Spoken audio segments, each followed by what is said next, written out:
한 목소리로 13절부터 합독하겠습니다. 이 사람들은 다 믿음을 따라 죽었으며 약속을 받지 못하였으되 그것들을 멀리서 보고 환영하며 또 땅에서는 외국인과 나그네임을 증언하였으니 그들이 이같이 말하는 것은 자기들이 본향 찾는 자임을 나타냄이라. 그들이 나온 바 본향을 생각하였더라면 돌아갈 기회가 있었으려니와 그들이 이제는 더 나은 본향을 사모하니 곧 하늘에 있는 것이라. 이러므로 하나님이 그들이 하나님이라 일컬음을 받으심을 부끄러워하지 아니하시고 그들을 위하여 한 성을 예비하셨느니라. 아멘. 예, 본향을 향하는 믿음이란 주제로 함께 말씀을 나누겠습니다.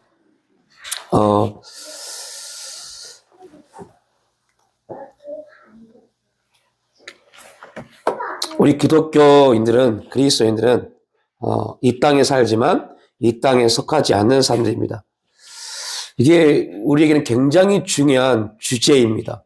이 땅에 속했지만 이 땅에 살지만 이 땅에 속한 자들이 아닙니다. 저는 이 말만 계속 강조하고 싶어요. 제가 너무 충격적인 거는요. 지금 우리나라가 혼란스럽습니다. 어제 탄핵이 됐고 막 혼란스럽습니다. 그런데 어느 목사님이 이렇게 글을 적어놨더래요. 기분 나빠서, 더럽고 기분 나빠서 난 내일 교회 안 간다고. 와, 너무 충격이었어요. 그가 목사일까 싶을 정도로요. 그 사람의 생각은 이 땅에 있는 겁니다. 여러분, 지금 저와 여러분들이 더 확실하게, 더 확고하게, 더 간절하게 하나님 앞에 붙잡히면 되지 않냐면 이 나라 소망 없습니다.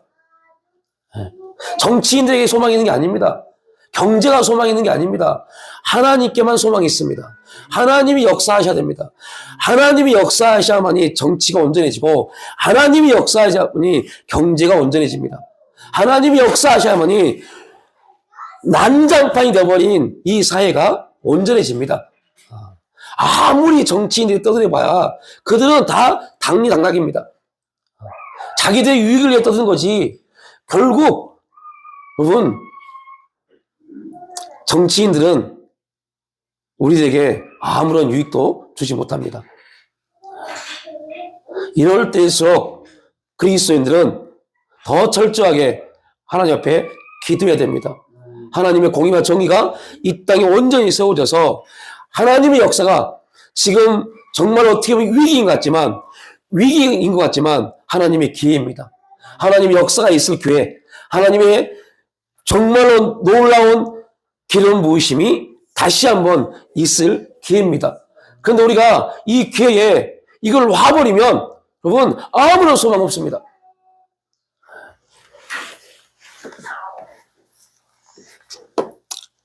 저 정말 가슴 아팠어요. 목사님 더 열심히 기도하셔야죠. 더 하나님께 매달려야죠. 더 간절히 기도하셔야죠.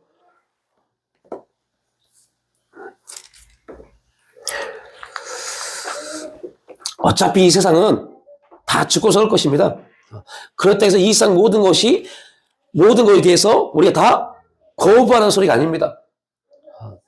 우리가 철저하게 하나님 앞에 기도하고 정말로 하나님의 역사를 사모하며 하나님의 은혜가 이 땅에 다시 한번 부어지길 기도하면 하나님은 지금보다 더 좋은, 더 풍성하고 더 아름다운 하나님의 일들을 누구를 통해서요? 한국교회 그리스도인을 통해서 이뤄가실 겁니다. 이게 우리에게는 이제 우리에게 교회에 던져준 숙제입니다. 어떻게 할래? 하나님이 지금 우리가 물어보신 겁니다. 어떻게 할래?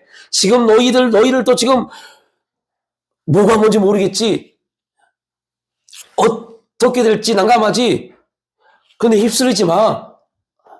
너희를 지금 어떻게 할래? 우리가 지금 오히려 하나님 우리에게 질문하신 겁니다. 한국교회요, 어떻게 할래? 내 사랑하는 자녀들아, 어떻게 할래? 우리 하나님이 이 환경을 통해서 질문해 오시는 겁니다. 그 질문에 우리가 온전한 답변을 드려야 돼요. 하나님, 이 일은 오직 누구만요? 하나님만 하실 일입니다. 기도하겠습니다. 이 나라를 위해서 기도하겠습니다. 정치인들을 위해서 기도하겠습니다. 무너져버린 경제를 위해서 기도하겠습니다. 하나님 역사해 주옵소서. 하늘문을 열어주셔서 하나님이 은혜의 비, 신령한 비를 열어주셔야 됩니다. 그러면 여러분, 우리나라 얼마나 저력 있는 나라입니까? 얼마나 멋진 나라입니까? 반드시 지금보다 더 아름답게 세워질 겁니다. 그리고 우리가 분명히 말할 겁니다. 와, 하나님 대단하시다. 그 일에 저와 여러분의 작은 기도가 보탬이 될 수 있기를 축복합니다. 그게 믿음이더라고요. 믿음이 뭐 대단한 게 아닙니다. 우리가 아브라함에 대해서 또 히브리서 11장의 믿음에 대해서 쭉 살펴봤지만 믿음은 우리에게 뭐 엄청난 대단한 것을 요구하지 않습니다. 노아가 120년이라는 시간 동안 방주를 지었습니다. 우리는 그 120년이라는 결과를 보고 와, 노아의 믿음이 대단하다고 말합니다. 그러나 노아는 120년이라는 시간을 정해놓고 방주를 지었던 사람이 아닙니다. 그날 하나님께서 주신 은혜 안에서 그날 방주를 짓다 보니 그에게 120년이라는 인내의 시간이 허락되어진 겁니다. 우리도 마찬가지입니다. 하나님 우리에게 얼마의 시간을 통해서 우리의 믿음을 이어가게 하실지는 누구도 모릅니다.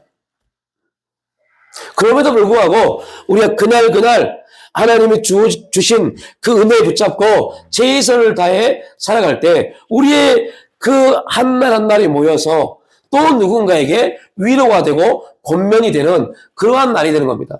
그것을 우리는 뭐라고요? 그 사람 믿음의 행전이라고 합니다. 우리의 믿음의 행전은 그렇게 쓰여져 가는 겁니다.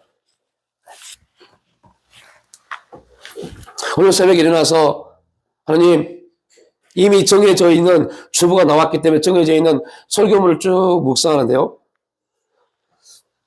갑자기 이런 말씀을 주십니다.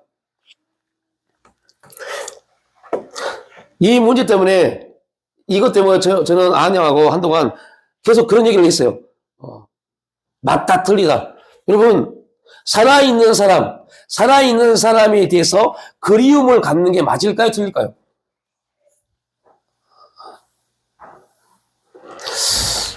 제가 이런 말 했어요. 내가 갑자기 시골에 있는 저희 어머님에 대해서 너무 그립다. 그리움을 느낀다.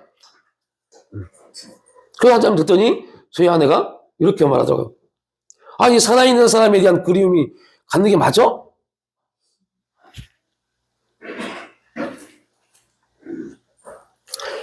단어적, 해설적 의미는 틀립니다. 그러나 제가 느끼는 감정은 그리워요. 여러분 그걸 느껴보셨습니까? 저는 간혹 저 혼자 운전을 해서 저희 큰딸 집을 갔다 옵니다. 없어요. 집이 없으면 학교가 있고 또 아르바이트 하기 때문에 그 시간에 없어요. 또 그 딸 집을 들어갈 수도 없습니다. 들어갈 방법도 모르니까. 그냥 갔다 와요. 보고 싶어서. 저희 아들이 중학교 때부터 저 지방에 있었기 때문에 시간이 허락되면 자주 갔어요. 보고 싶어서요.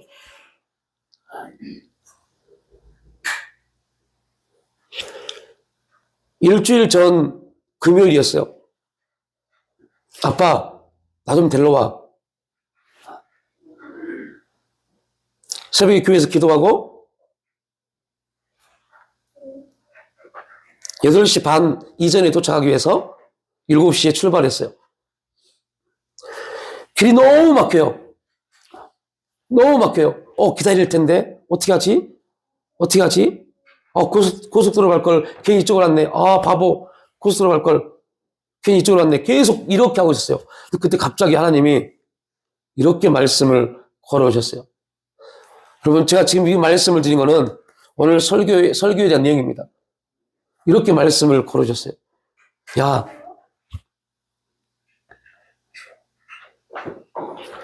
네 딸을 보고 싶어서 네가 가서 보지 못함에도 불구하고 그 딸이 살고 있는 집을 다녀왔지. 오늘 너 네 아들을 보고자 그렇게 지금 길을 가고 있는데 길이 막혀서 있다지. 그런데 나는 매일 너를 보고 싶어서 너를 찾아간다. 와, 그 말이 떨어지자마자 막 눈물이 쏟아지는데요.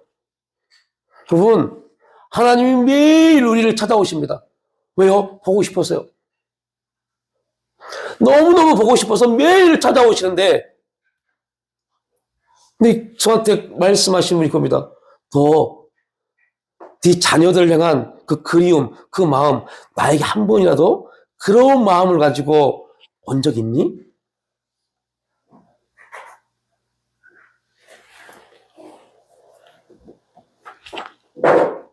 와, 막 너무 눈물이 흘러서 운전을 못 하겠다고요. 가는 길에 고속도로가 아니기 때문에 갓길이 없어요. 차를 좀 세우고 싶은데 세울 곳이 없어요. 너무 눈물이 나서 눈물이 막 쏟아지니까 운전을 할 수가 없더라고요. 뭐 어떻게 하지? 어떻게 하지? 어떻게 해야 되지? 차를 세우고 싶은데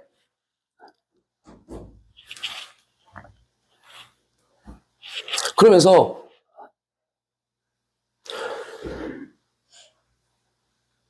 어떤 부분에 대한 말씀을 하시냐면요.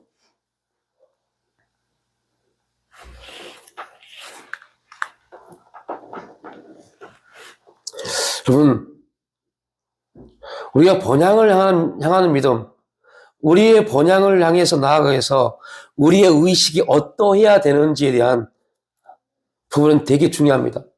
우리의 생각이 항상 하나님을 향해서 있지 않으면 우리가 걷는 길은 그냥 이 세상에서 옳고 그름의 길로 빠져버릴 수 있어요. 뭐가 옳으냐? 뭐가 그리냐? 이게 맞냐? 틀리냐? 그게 얼마나 우리 신앙이 우리의 삶에 부적절하고 안 좋은 영향을 주는지도 관심도 없어요.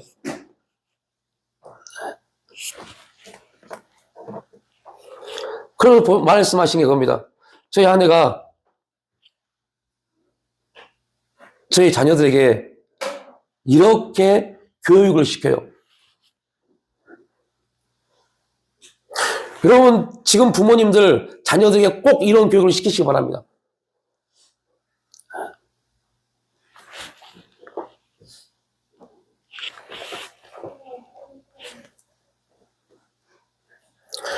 개인적으로 저희 자녀들은 제가 아버지입니다. 그런데 교육을 시킬 때는 이렇게 말합니다. 너희 교회 담임 목사님을 위해서 너 어떻게 할래? 라고요.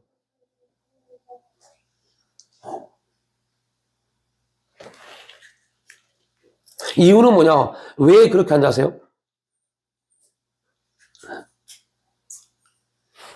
항상 우리의 의식이 어떠해야 되는지에 대한 교육입니다.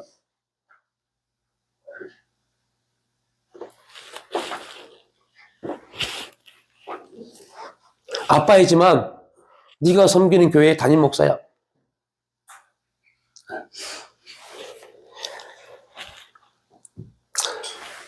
태평 3명 3510번지 2층에서 교회할 때 그때는 말씀드린 것 같아요.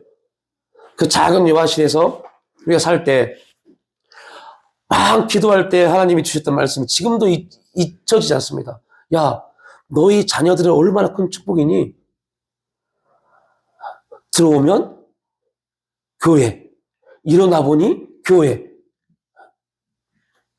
부모가 그렇게 말해도 안 가는데 너희 자녀들은 어렸을 때부터 그냥 어쩔 수 없이 들어가야 되기 때문에 들어간 곳이 교회고, 그게 너는 축복인지 모르지?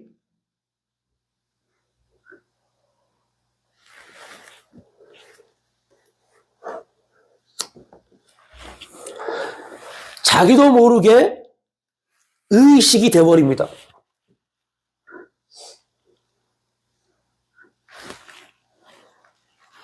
그래서 제가 저 뒤에 있는 김민수 사님이나 김자 입사님에게가 저 멀리 양주로 이사 갔을 때 장로님 권사님에게 그렇게 기도하십시오라고 했어요. 기억이 난지 모르겠어요. 기도했는지 모르겠어요. 집 가까워 있는 교회를 찾을 수 있도록 기도하라고. 이유는 뭔지 아세요? 효노요. 그렇게 됐으면 좋겠어요. 매일 저 아이가 어렸을 때부터 어디를요? 교회를 갈 수 있는. 그래서 저 아이의 의식에 교회가 그 의식 90%가 쌓일 수 있도록요. 여러분의 자녀들, 여러분 우리의 인생에 우리의 생각, 의식에 90% 이상이 어디가 쌓여야 돼요? 교회예요. 어떠한 결정을 하고 어떠한 생각을 할 때 먼저 교회 가서 기도하고 결정하자. 교회 가서 기도하고 생각하자. 이게 쌓여져야 돼요. 그럼 어떻게 할까? 어떻게 하지? 이 문제가 아니라 먼저 교회 가서 무릎 꿇자. 뭔지 모르지만 교회 가서 무릎 꿇고 기도하자. 그가 먼저 쌓여져야 돼요.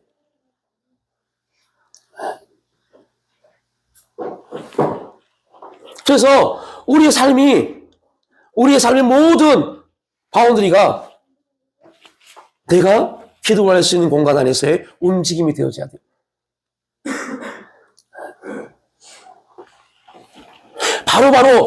바로 기도할 수 있는 공간이 돼야 돼요. 아무것도 아닌 것 같죠. 요즘 시대에 목사님 무슨 말씀이세요? 아닙니다. 지금 시대 더 그런 것들 우리에게 철저하게 이루어져야 돼요. 왜요? 얼마나 기가 막힌 소리들이 우리의 귀에 들려집니까? 오시겠으면 그 교회 목사가 그 정치 아무것도 아닌 정치 어떻게 보면 하나님 나라에 비하면요 아무것도 아닙니다. 그것 때문에 기분 나빠서 교회를 못 가겠다는 그런 말도 안 되는 소리를 할까요? 왜요? 교회 목사가 오늘이 주일인데 그의 의식이 잘못돼서 그래요. 여러분 우리가 본문을 보고 있지만 왜 아브라함이 그렇게 힘들고 어려울 때 다시 갈대아 우르로 돌아가지 그런 생각을 안 했을까요? 다시 돌아가면 흉년이 임했을 때 애굽이 아니라 갈대아 우르로 들어가면 살 수 있는데 왜 이런 생각을 안 했을까요? 오늘 본문에 분명히 말합니다. 그들은 이제 더 나은 본향을 사모하니라고 했어요. 분명 그들은 갈대아 우르를 생각했을 겁니다. 자기 고향을 생각했을 겁니다. 그러나 하나님이 찾아오신 뒤로부터 그들의 생각은 바뀌었어요. 그렇다고 해서 그가 온전히 믿음 생활을 100% 하느냐 그것도 아니었잖아요. 그럼에도 불구하고 하나님의 성령을 통해서 수천 년 후에 그의 후손인 히브리서 기자는 아브라함을 그렇게 평가해 버립니다. 어떻게 해요? 더 나은 본향을 사모함으로 하늘에 있는 것을 사모함으로 뭐 하지 않았다? 갈대아 우르를 돌아보지 않았다라고. 우리의 신앙이 우리의 자녀들에게 우리 다음 세대들에게 그러한 평가를 받을 수 있기를 축복합니다. 우리 부모 말도 하지만 아이고 난 우리 부모 때문에 교회 다니기 싫었어 이런 말 들으면 안 돼요.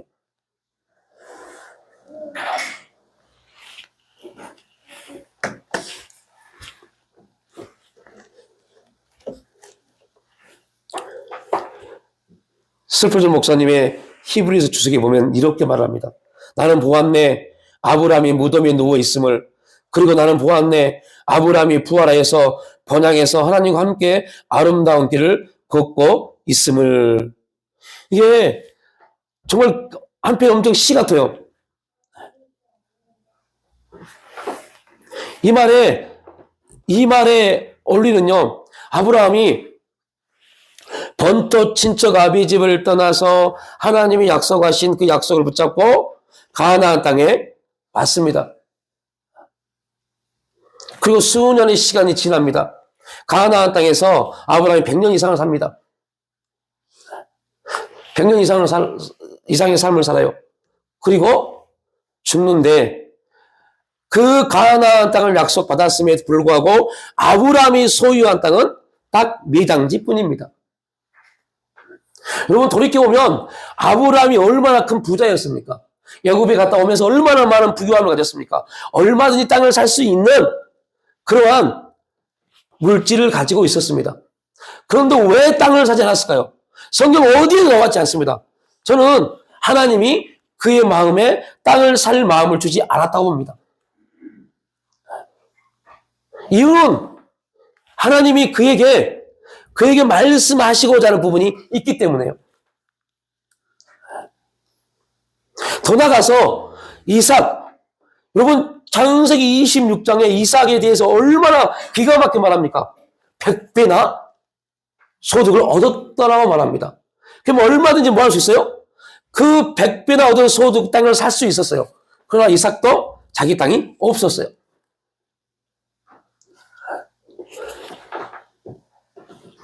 그의 손자 야곱을 보십시오.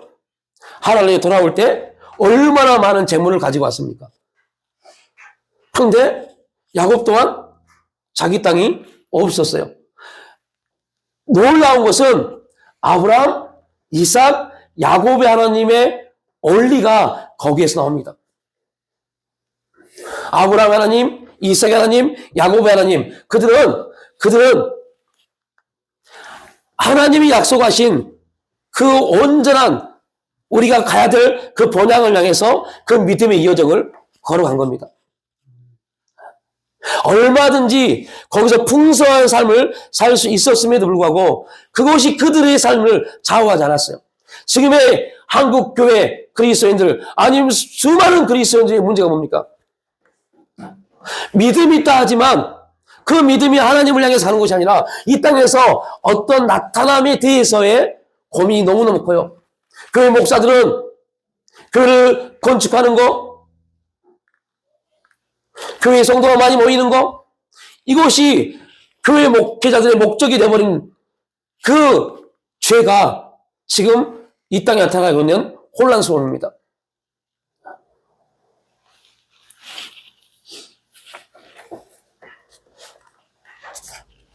교회를 건축하다 보면 어쩔 수 없이 편법을 쓸 수밖에 없어요. 정상적으로 교회를 건축하면 엄청난 손해를 보기 때문에 편법을 쓸 수밖에 없어요. 그러나 그 편법을 당연하게 받아들입니다. 왜 그럴까요? 나뿐만 아니라 많은 교회가 그렇게 했기 때문에. 여러분 신앙생활 하다 보면 죄송한 말이지만 편법을, 타협을 할 수밖에 없어요. 타협하지 않고는 이 세상에서 직장생활을 하지 못합니다. 타협을 할 수밖에 없어요. 그런데 놀라운 사실이 뭔지 아십니까? 그 타협을 할 때 하나님과 나의 관계성에 대한 질문을 갖지 않아요. 단지 이 세상에 살려면 그럴 수밖에 없어가 타협할 때의 조건이 되어버려요. 그거 당연시 해버립니다. 그러다 보니 어느 순간 되니까 이제는 타협을 할 때 눈치를 봤는데요. 어느 순간 되면요. 눈치가 아니고 내 삶이 되어버립니다. 그게 한 사람의 그리스도인들이 그렇게 살다 보니까 어느 순간 되니 당연한 삶의 원리예요. 하나님이 계속 말씀합니다. 설교를 통해서 성경을 통해서 기도할 때 우리 마음 가운데 감동을 하고 찔림을 줍니다. 그런데 그 찔림보다 내 삶이 더 훨씬 크게 좌우되어 버립니다. 그러다 보니 이제는 하나님의 말씀의 찔림도 아닙니다.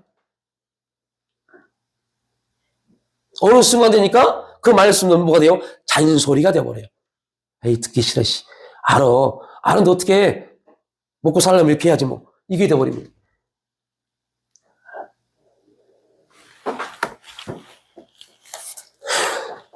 이유는 다 한 가지입니다. 뭐가 안 보이세요? 저 윗등네요. 하나님이 우리를 통해서 뭐를 계획하셨는지 안 보여서요. 그게 안 보이니까 하늘문이 열려서 우리에게 하늘의 아름다운 보고를 우리에게 부어줄 텐데 그게 안 보이니까 우리가 경작하는 겁니다. 아담의 후손들은 경작할 수밖에 없는 그러한 사명을 받았어요. 그런데 우리는 아담의 후손이 아닙니다. 이제는 예수 그리스도 안에서 하나님의 자녀가 되었습니다. 믿음으로 얻어질 유업을 얻는 아브라함의 믿음의 후손이 됐습니다. 우리는 땀을 흘려서 경작을 해서 얻을 그러한 사람이 아닙니다. 이거는 죄인들이 하는 행동입니다. 죄인들이요. 아담의 범죄로 인해서 아담의 후손들에게 주어진 게 뭡니까? 네가 뭐 해야만요? 땀을 흘려야만이 소산을 얻을 것이다 그랬어요. 그런데 여러분 놀라운 것은 하나님이 이스라엘 백성들을 끄집어내서 가나안을 약속할 때 하셨던 말씀이 뭡니까? 이른 비와 늦은 비입니다. 내가 이른 비와 늦은 비를 내려서 그 땅에 풍년을 줄게 였어요. 누가 경작하신 거예요? 하나님이요. 그런데 우리는 아직도 아담의 후손의 그 습성을 가지고 있습니다. 내가 열심히 뭔가를 해야지. 내가 열심히 뭔가를 하지 않으면 안 된다고 생각을 해요. 아브라함이 온전한 은혜의 자리에 나가지 못했을 때 부르심을 받아서 가나안 땅에 갔지만 그게 처음 주어진 게 뭡니까? 흉년이었어요. 진짜 그가 오늘 우리가 나누고 있는 히브리서의 온전한 믿음의 그 자리에 있었다면 그는 그 흉년의 자리에서 엎드렸을 겁니다. 하나님의 음성을 듣고 본토 친척 아비 집을 떠나 가나안 땅에 왔는데 하나님 저에게 주어진 삶이 흉년입니다. 라고 기도했을 겁니다. 그러나 그는 기도하지 않았습니다. 흉년이 임하자마자 그는 그 엄청난 결단을 내리고 본토 친척 아비 집을 떠날 만큼의 믿음의 결단을 내렸음에도 불구하고 그는 그 흉년만 받습니다. 그러니 그 흉년을 해결할 수 있는 방법은 뭐였겠어요? 그 흉년을 해결할 수 있는 방법은 뭐였겠어요? 흉년의 자리를 떠나서 세울 수 있는 곳을 바라보는 겁니다. 여러분, 은혜 안에 들어가면 하나님이 역사하시는 첫 번째가 뭐라고요? 흉년입니다. 흉년. 왜 흉년일까요? 네 노력과 네 열심과 네 계획과 너의 모든 것을 다 버려야 되기 때문에요. 내가 열심히 일하고 열심히 뭔가를 하면 그리고 이 세상에서 뭐 할 수 있어요? 먹을 수 있어요. 그게 누구의 말이었습니까? 이스라엘 백성들이 광야에서 했던 40년 동안 했던 말입니다. 와, 저 애굽에 가면 그래도 고기 국물이라도 먹는데 음식이라도 있는데 이 광야에서 굶어 죽는구나. 이게 이스라엘 백성들이 40년 동안 그들의 부르짖음이었어요. 하나님은 지금 고기 국물이 문제가 아닙니다. 하나님은 지금 무엇을 먹을까 무엇을 입을까가 문제가 아닙니다. 하나님은 당신을 우리에게 주시기를 원하십니다. 그게 하나님이 우리에게 나타내실 역사입니다. 그런데 당신을 우리에게 주시기를 원하시는데 그 하나님의 은혜보다는 내 노력과 내 열심을 통해서 우리가 뭔가를 이루고 뭔가를 나타내기를 원합니다. 그리고 그것도 그렇게 열심히 살다가 안 이루어지면 제일 먼저 하기 뭔지 아세요? 원망합니다. 불평합니다. 하나님 이게 뭐예요?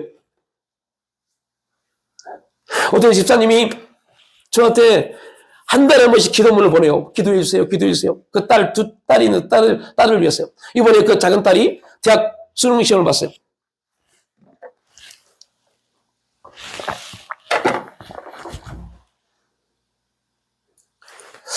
하여튼 좋은 결과가 안 나온 것 같아요.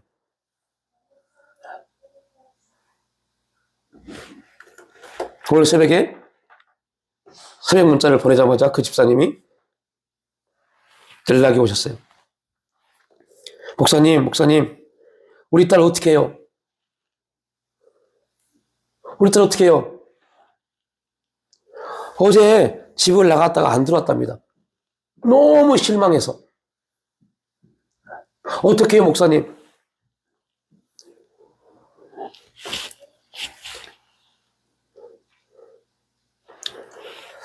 너무 가슴이 아파요.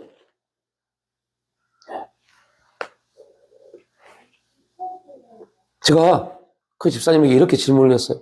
집사님, 혹 그러셨겠지만 자녀를 위해서 얼만큼 기대해 보셨습니까? 얼만큼 기대해 보셨습니까?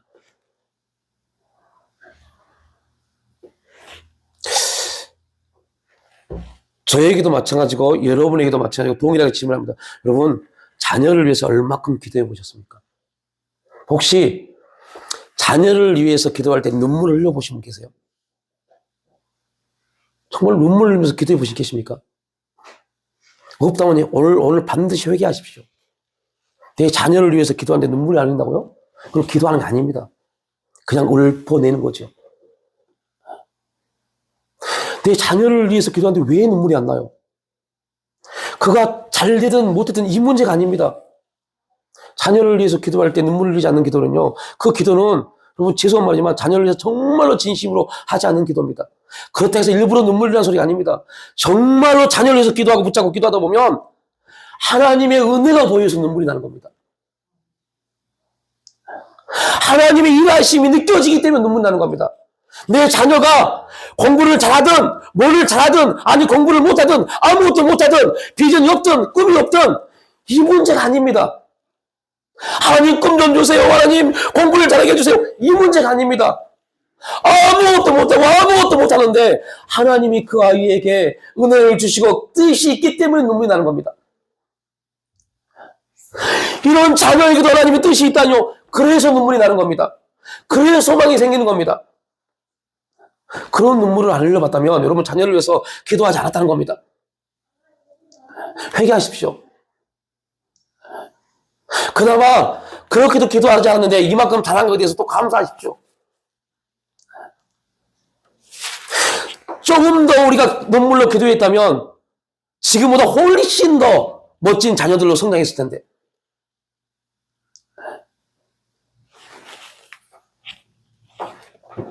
여러분 왜 이 말씀을 이렇게 지금 여러분에게 오늘 힘든 소리를 앉아 하십니까? 우리가 본향을 바라본다는 게 얼마나 힘든 건지 아세요? 본향을 향해서 나가는 믿음이 왜 힘든 거냐면 이 세상이 말하는 모든 삶의 내용들을 내려놔야 되기 때문에. 그러면 우리는 우리의 의식에서 우리의 삶을 보면요 거지입니다. 거지. 아이고 이렇게 어떻게 살아가 돼버립니다. 그러면 광야 40년이 하나님이 광야 40년 동안 했던 게 뭡니까? 광야 40년 동안 이스라엘 백성들 했던 게 뭐예요? 너희들의 열심과 너희들의 노력과 애굽에서 했던 모든 것들 다 흘러 떠나 보내는 훈련을 하신 겁니다. 그리고 그걸 가지고는 어디서 살지 못해요? 가나안 땅에서. 하나님이 비를 내려주셔야 되는데 하나님이 비를 내려주셔야만이 파종을 하고 비를 내려주셔야만이 풍성한 열매를 맺는데 그들이 이 훈련 광야에서 훈련되지 아니하면 그들이 가나안에서 뭐 해버리니까요? 열심히 내버리니까요. 하나님이 비를 기다리지 않고 그들이 수도를 내버리고 물을 끌어와 버리니까요. 그러면 거기서는 풍성함을 얻지 못합니다. 하나님의 은혜의 믿음은 뭐를 필요로 해요? 기다리며. 지금 비가 안 내리면, 지금 비가 내리지 않으면 다 싹이 들지도 못하고 다 말아 죽을 것 같은데 어떻게 하지? 그럼에도 불구하고 어떻게 하지 하면서 불구하고 기다리는 게 하나님의 은혜의 비를 기다리는 믿음입니다. 우리는 그 기다림을 갖지 못하고 안 되겠다. 내가 수로를 열어서 물을 끌어와야지. 이게 우리의 방법과 우리의 노력입니다. 결국 수로를 내서 물을 끌어와도 하나님이 그 씨앗을 그 땅에서 썩게 만들어버립니다. 죽게 만들어버립니다. 그래서 믿음은 힘든 겁니다. 이렇게 했으면 좋겠는데 이렇게 하고 싶은데 묵묵히 기다리는 겁니다. 하나님이 기뻐하지 않기 때문에. 하나님의 은혜를 주셔서 하나님 움직이도록 지금이 기회 같은데 우리가 생각하는 지금이 기회인데 하나님은 기다려. 기다려. 너의 옳은 것이 옳은 게 아니야. 네 생각에는 지금 이렇지만 나는 아니야.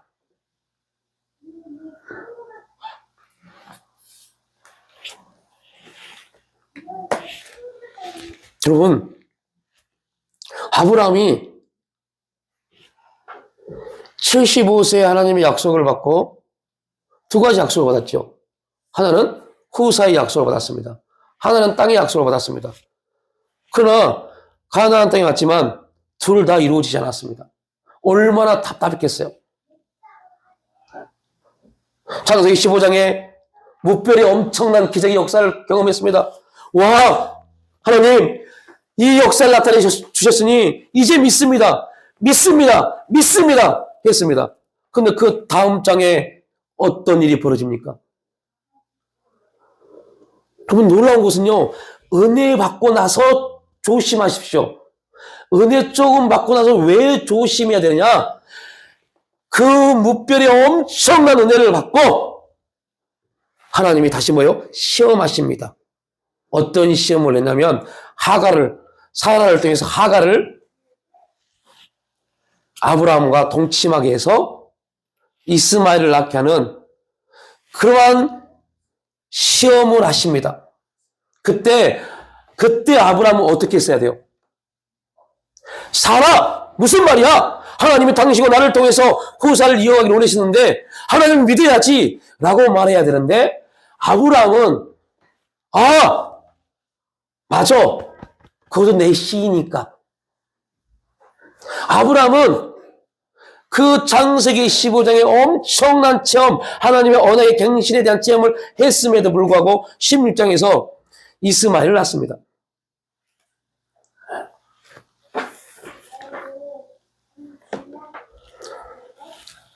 아브라함이 이런 선택을 할 수밖에 없었던 이유가 뭘까요? 하나님이 약속하셨지만 뭐가 필요하다? 내 노력이 필요하다. 내 노력이 필요하다. 그래서 그가 노력한 겁니다. 하갈하고 동침해서 자녀를 낳는 거예요. 얼마나 기뻤겠어요. 와, 이렇게 이루어지네. 할렐루야. 여러분 그런 응답 많이 안 받으셨습니까? 와, 말도 안 되게 이렇게 하나님 역사하시네. 이런 거 혹시 경험 안 해보셨습니까? 이런 고백 안 해보셨습니까? 그리고 놀라운 사실이 뭔지 아세요? 그렇게 할렐루야 하나님 이렇게 역사하셨네. 그리고 나서 그거에 대해서 묻지도 않습니다. 왜 묻지 않으세요? 하나님의 응답이라고 착각하니까요. 하나님 응답하셨으니까 이거 주신 거지 뭐. 하나님이 역사하지 않으면 안 주셨을 텐데 이렇게 생각하는 겁니다. 아브라함도 그랬습니다. 아브라함도. 이스마엘이 하나님의 뜻이네. 분명 자기 씨니까 하나님이 이렇게 역사하시겠네.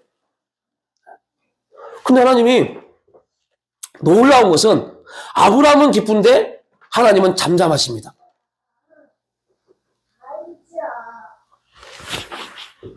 그래서요, 우리가 뭔가를 선택하고 기도해서 뭔가가 얻어진 게 있잖아요. 그런데 꼭 보셔야 돼요. 얻어지고 거기서 우리가 뭔가의 삶을 살아가는데 거기에 기쁨과 감사의 열매가 없다면 여러분 그거는요 응답 아닙니다. 응답 아닙니다. 아니 이렇게 얻어졌는데 삶이 그전과 똑같다면 응답 아닙니다. 내 노력과 내 선택으로 얻어진 거죠.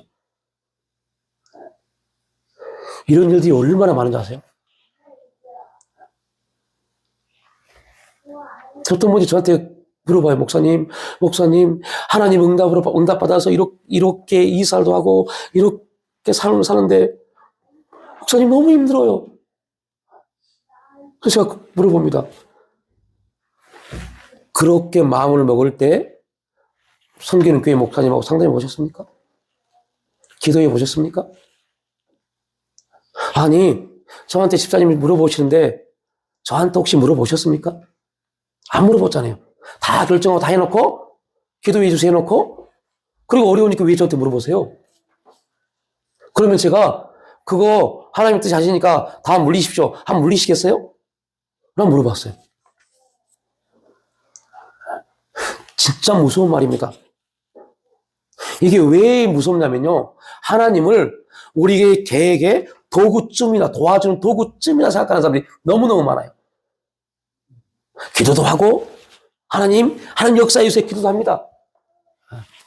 그런데 결국은 내가 결정 다 해놓은 거 하나님이 도와주시면 이 문제에 빠져버린 겁니다. 이게 우상인지도 모릅니다. 이게 죄인지도 모릅니다. 왜냐면 나는 기도하고 있으니까. 중요한 것은 그 처음 출발이 뭐냐는 거죠. 어떠한 출발로 이루어졌는가를 보는 겁니다. 그래서 믿음이 힘든 겁니다. 어려운 겁니다. 좋은 건데. 결과적으로 모든 걸 보면 좋은 건데. 그런데 우리는 봐야 돼요. 하나님이 좋아하시는지. 근데 모릅니다. 하나님이 좋아하시는지, 안 좋아하시는지. 그럼 어떻게 할 수 있어요? 여러분의 삶을 보십시오. 거기에서 살고 있는 여러분의 삶이 기쁨과 감사의 열매가 있는지. 없다면, 여러분, 그건 하나님의 뜻이 아닙니다. 응답 아닙니다. 이스마엘이 오늘 우리의 삶이 우리가 응답이라고 생각하고 있는 그 응답이 이스마엘일 수 있어요. 그래서 하나님이 그 가정에 아무런 음성을 주지 않을 수 있어요. 뭐 때문에요? 이스마엘이니까요. 그러나 걱정하지 마십시오. 하나님은 반드시 다시 찾아오십니다. 그런데 여러분들 이게 얼마나 힘들고 어려운 일이냐? 아브라함은 그 이스마엘을 뭐 했어야 돼요? 버렸어야 돼요. 자기 씨앗인데 버려야 돼요. 그래서 여러분들 우리가 번향을 향해서 나갈 때, 우리의 믿음을 향해 나갈 때, 그래서 중요한 겁니다. 철저히 기도하고, 묻고, 또 물어야 돼요. 환경이 그렇게 만들어간다? 여러분들 이거 절대 좋게 보지 마십시오. 우리가 수요일에 나왔지만, 욥이 얼마나 기가 막힌 신앙인입니까? 근데 결국, 욥은 세 친구가 그에게 왔을 때 하나님의 뜻을 몰랐어요. 하나님의 뜻을 모르니까 어떤 행동을 해요? 변론하기 시작하잖아요. 하나님은 그 세 친구를 하나님이 보내주셨습니다. 하나님이 세 친구를 보내서 하나님이 욥을 통해서 듣고 싶은 말이 있었어요. 그런데 욥은 그걸 몰랐어요. 하나님의 뜻을 모르니까 변명하기 시작합니다. 변론하기 시작합니다. 세 친구를 향해서요. 우리가 그래서 신앙이라는 것이 어떻게 보면 되게 쉬워요. 단순해요. 왜요? 믿으면 돼요. 그런데 되게 어려워요. 어떻게 믿어야 할지 몰라요. 뭘 믿어야 할지 몰라요. 그러니까 현실을 보는 겁니다.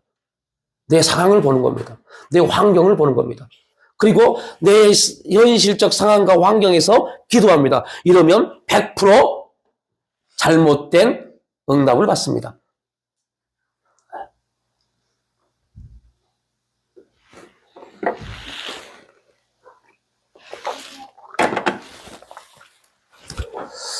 저는 되게 좋은 멘토를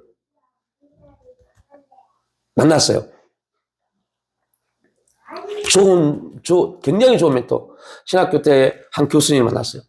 그 교수님이 저한테 계속 하신 말씀이었어요. 왜냐, 제가 통신 공부할 때 너무 막 은사가 너무 강하니까 그 교수님이 저한테 하신 말씀이었어요. 김준사, 자기를 객관화시킬 수 있는 능력을 길러야 돼. 뭐 할 수 있느냐? 여러분 꼭 여러분도 훈련하셔야 돼요. 자기를 객관화시킬 수 있는 능력이요. 그래서 도대체 나를 어떻게 객관화시키냐 되게 힘들었어요. 자기를 객관화시켜서 자기를 객관적으로 볼 수 있는 눈이 열려야 된대요. 그래서 물어봤어요. 도대체 어떻게 됩니까? 했더니 딱 한 가지 방법을 제시하는데 책 좀 봐. 책 봐야 돼. 그래서 되게 많은 그 전까지는 영적인 책들만 봤는데 그 다음부터 봤던 게 인물책입니다. 인물책. 제가 정말 많이 봤던 우리 개혁주의 신학의 아브라함 카이퍼라는 분의 책을 엄청 많이 봤습니다. 네덜란드 그 완전히 무너진 폐역한 나라가 아브라함 카이퍼를 통해서 세계적인 낙농국가로 바뀌어버립니다. 큰 목사님이셨어요. 또 정치 총리였어요.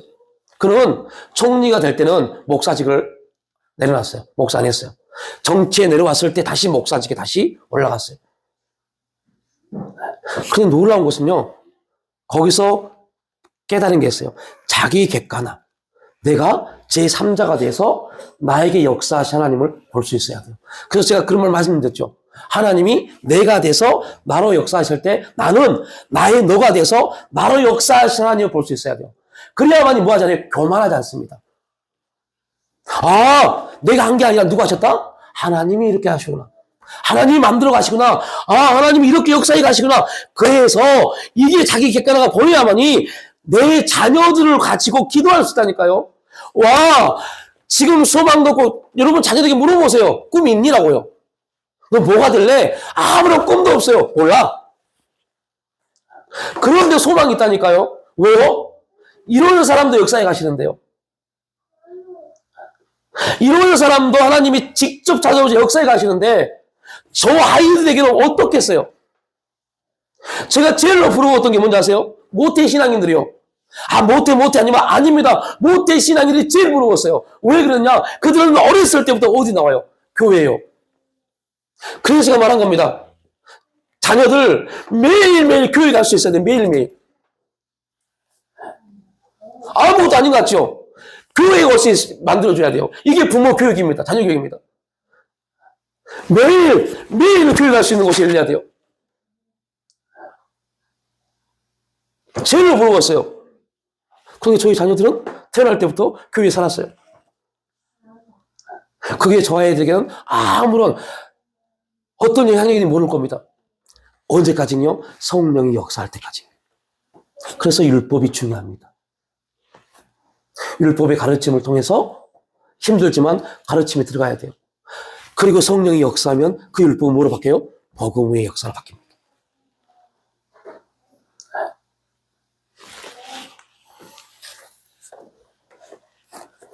아브라함이 하나님은 약속을 받았고 환경은 될 것 같지 않고 그런데 사라가 기가 막힌 대안을 가지고 왔어요. 기가 막힌 대안. 그 대안이 뭡니까? 본토 친척 아비집을 떠났어요.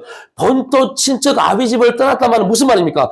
이 세상의 모든 대안을 내가 버리겠다 했어요. 세상의 모든 대안을 버리겠다고 하나님을 쫓아서 왔는데 결국 그가 택한 게 뭐예요? 세상의 문화요. 나는 아이를 낳을 수 없는데 그 당시 문화는 그 주인의 요정을 통해서 자녀를 낳으면 그 자녀가 입양돼서 그 주인의 요정이 그 주인의 자녀가 됩니다. 그 문화를 가지고 와서 아브라함 나는 가망 없어. 근데 당신은 혹시 모르니 한번 하갈하고 동침해봐. 놀라운 것은 그래서 이스마엘이 나왔어요. 아브라함은 와 나는 문제 없었네. 그게 문제였는데 아브라함은 나는 문제 없었네 라고 착각한 겁니다. 이걸 우리에게 대입시켜야 돼요. 이걸 가지고 우리가 들어가 봐야 돼요. 아, 아브라함이 나는 문제 없었네 라고 말했던 그 말이 지금 나에게 어떻게 들려지는가? 나는 열심히 사는데, 나 열심히 뭔가 하려고 하는데, 이게 여러분들의 우리의 신앙의 변명이 되면 절대 안 됩니다. 하나님이 지금 우리를 어떻게 보고 계시는가? 하나님 우리 인생을 어떻게 역사해 가실 것인가? 분명 어렵다니까요. 힘들다니까요. 왜 힘드냐? 안 보이니까. 하나님이 어떻게 역사하실까? 안 보이니까. 아브라함도 믿음에서 아브라함도 안 보였기 때문에 이스마엘을 낳을 수밖에 없었어요. 그러나 그 사건을 통해서 아브라함이 점점 깨달아진 게 뭡니까? 아, 하나님의 방법은 다르구나라고. 이거를 우리는 어떻게 배웠어요? 신실하심이요. 신실하심이란 뜻은 하나님의 방법과 우리의 방법은 다르다입니다. 하나님은 항상 옳습니다. 그래서 그분을 의지해야 돼요. 먹고 사는 문제요? 그분을 의지해야 돼요. 우리 인생의 노후요? 그분을 의지해야 돼요. 지금 아무것도 안 될 것 같죠? 다 무너질 것 같죠? 아닙니다. 절대 제가 장담하겠는데 아닙니다. 하나님을 의지하는 자, 하나님이 그들의 인생의 길을 내려놓으십니다. 하나님이 세우지 않으시면 어떤 사람도 세울 사람이 없고 하나님이 허물어 버리면 어떤 사람도 그 허물을 막을 수 없습니다. 그래서 우리는 철저하게 우리가 계속적으로 하나님을 의지하는, 하나님의 역사를 믿는, 하나님이 일하시고 역사하시고 운행하시는 이 사건의 틀 안에서 우리 의식이 계속 초점을 맞춰가야 돼요. 그게 본향을 찾는 믿음입니다. 그래서 자녀들에게 그 교육을 시켜야 돼요. 여러분 자신에게도 객관화 그 교육을 시켜야 돼요. 뭐를 생각해야 돼? 너 뭐 해야 돼? 왜? 우리 아내가 성경이한테 제일 많이 말하는 거예요. 네 교회 담임 목사야. 너 월급 달면 어떻게 할래? 네 담임 목사에게. 저 아이는 그냥 웃으면서 들을 겁니다. 왜? 지금 아빠니까. 아빠니까 뭐 할 수 있지. 근데 그렇게 말했어요. 아니, 네가 어느 날 어느 먼 곳에 가서 다른 교회를 섬기게 될 때 그 교회 담임 목사를 위해서 네가 할 게 뭐냐? 이거를 가르친 겁니다.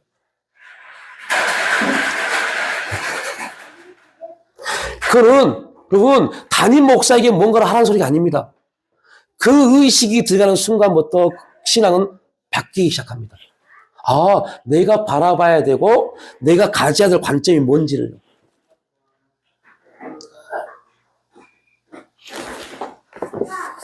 그래야만이 우리는 누가 되지 않냐면 롯의 아내가 되지 않을 수 있습니다. 롯의 아내가 되지 않을 수 있어요. 돌아보지 마. 그런데 여러분들 얼마나 우리가 롯의 아내여도요 되게 궁금할 겁니다. 궁금하고 아까울 겁니다. 그럼 우리도 달려가다가 에이 몰라 하고 돌아볼 수 있는 그러한 충분한 존재입니다. 어떻게 됐지? 돌아보는 순간 소금 기둥이 되어버립니다. 그들이 바라봐야 할 게 뭔지 모르는. 왜요? 여러분 소돔 땅에 고모라 땅에 나왔을 때 그들은 빈털털이 나왔어요. 아무것도 가진 거 없이 나왔어요.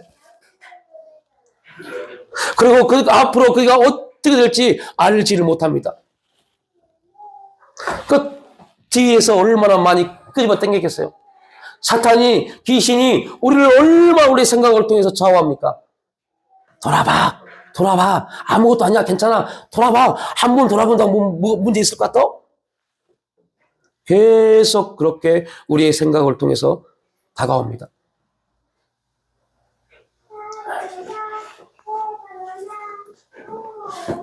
이 세상은 교량이라고 말합니다. 현명한 자는 그 다리를 건너지만 그 다리 위에 자기 집을 세우지 않습니다. 이 세상은요 다리입니다. 어느 다리예요? 저 천국 본향을 향한 다리입니다. 거기에 집을 짓지 않습니다. 그래서 성경은 그리스도인들 향해서 나그네라고 말합니다. 잠시 잠깐 이곳에 있다. 잠시 잠깐 있다. 영원한 본향을 향해서 나아갈 사람들.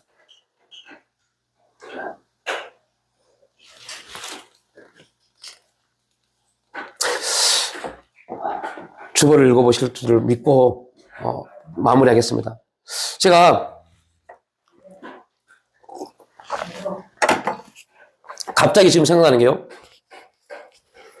그리스도인들의 영향력에 대한 부분입니다.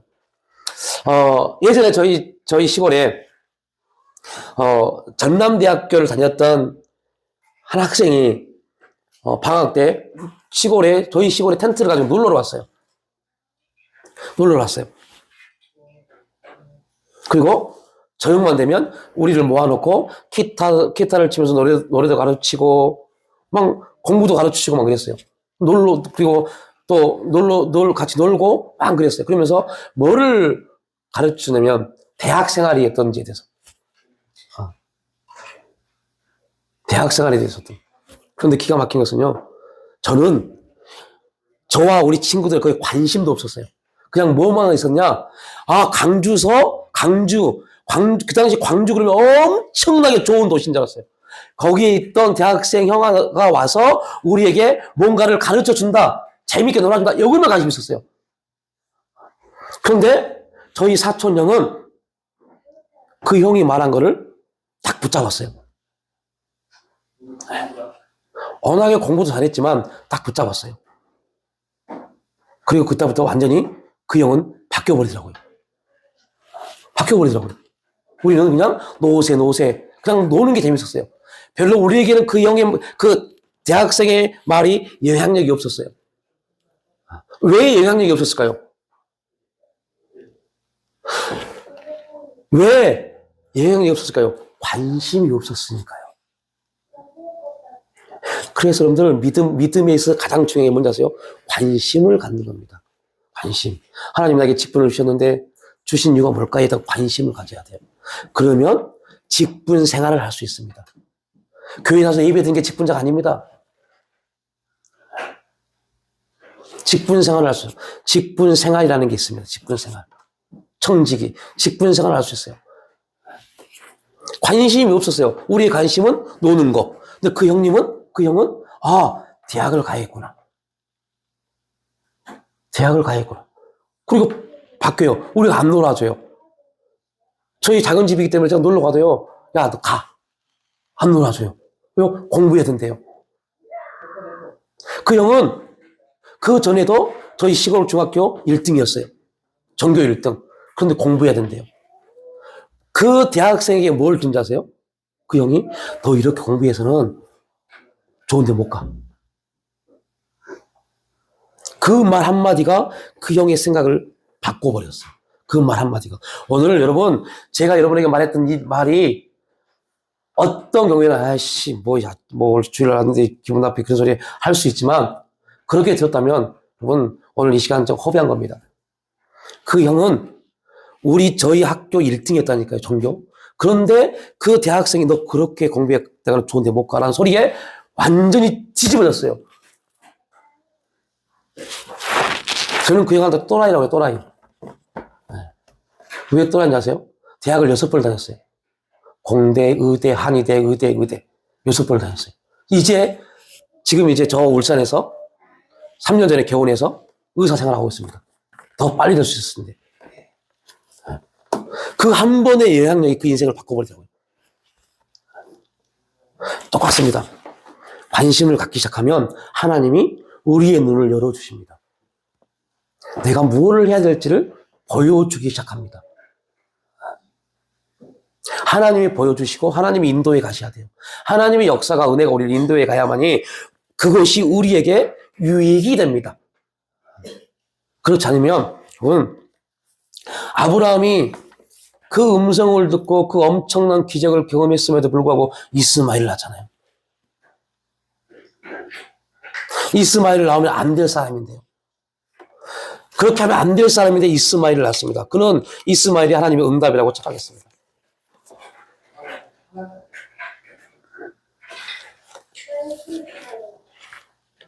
그러나 결국 하나님은 다시 찾아오셔서 가망도 없는 아브라함과 사라를 통해서 이삭을 그들을 통해서 나타내 주셨습니다. 그때 여러분 어떤 일이 벌어집니까? 결론입니다. 어떤 일이 벌어집니까? 조금 전에 그랬죠? 이스마엘을 낳고 기쁨이 있었어요? 없었어요? 없었어요. 뭐였어요? 분란이 있었잖아요. 우리가 생각하는 응답이라고 생각하는 그곳에 기쁨, 감사가 없다면 이스마엘입니다. 그런데 하나님이 시간이 지나서 다시 찾아오셔서 말합니다. 아브라함아, 내년 이맘때 아들이 있을 거야. 아브라함이 비웃습니다. 너 비웃니? 이 자식이 비웃어? 라고 말합니다. 또 사라에게도 말합니다. 사라도 비웃습니다. 그런데 놀라운 사실이 뭡니까? 그들은 아브라함과 사라는 어땠어요? 현실적으로 받아들이기 힘드니까 비웃었어요. 그런데 이삭이란 이름이 뭡니까? 이삭이란 이름 뜻이 뭐예요? 기쁨이요. 그들은 현실적으로 받아들일 수 없어서 비웃었지만 헛웃음을 졌지만 하나님은 그들을 통해서 진짜 웃을 수 있는 이삭을 주셨습니다. 하나님의 응답에는 기쁨, 웃음이 있습니다. 그래서 성령의 열매의 두 번째가 뭐래요? 희락입니다. 그래서 기쁨이 있는 겁니다.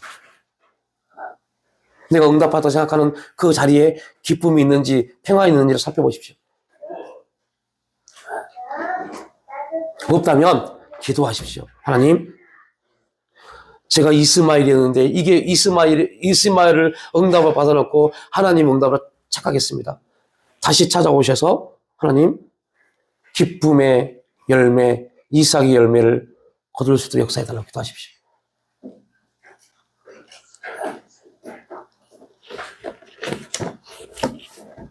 별거 아닌 것 같지만요, 대단히 중요한 메시지가 들어있습니다.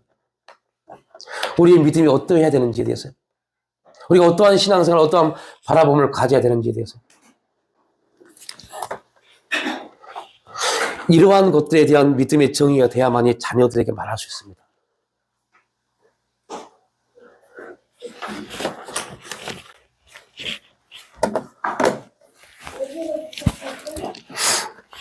우리의 믿음이 이 세상이 아니라 하늘을 바라보고 나아갈 수 있는 그런 믿음이 돼야 됩니다. 그러면 다 알고 있습니다. 네, 그럽니다. 근데 이 내가 이제는 성령의 역사를 통해서 실제 우리 삶 가운데 적용되어지고 간증될 수 있는 그러한 은혜의 역사 있기를 주님의 이름으로 축복합니다. 아버지 하나님, 아브라함의 신앙을 통하여서 계속 살펴보고 있는 믿음에 대한 여정, 그 믿음의 여정을 통하여서 하나님이 아브라함에게 나타내시고 또 나타내시고 또 찾아오시고 또 역사하시고 또 언약을 갱신하시고 그 여러 과정을 통해서 아브라함은 신실하신 하나님을 경험하였고 결국 아브라함은 하나님을 경외하는 자리, 정말 인간으로는 도저히 감당할 수 없는, 그럼에도 불구하고 반드시 하나님이 역사하실 걸 믿고 순종의 자리에 나갈 수 있었습니다. 하나님, 우리의 삶 속에서 아브라함의 후손으로서 아브라함의 믿음을 유업으로 얻는 우리의 삶이 아브라함처럼 주님, 결국에는 하나님을 경외하며 하나님이 기뻐하시는 그 복된 자리에 설 수 있도록 인도하여 주시옵소서. 감사드리올 때 예수님의 이름으로 기도 올려옵나이다.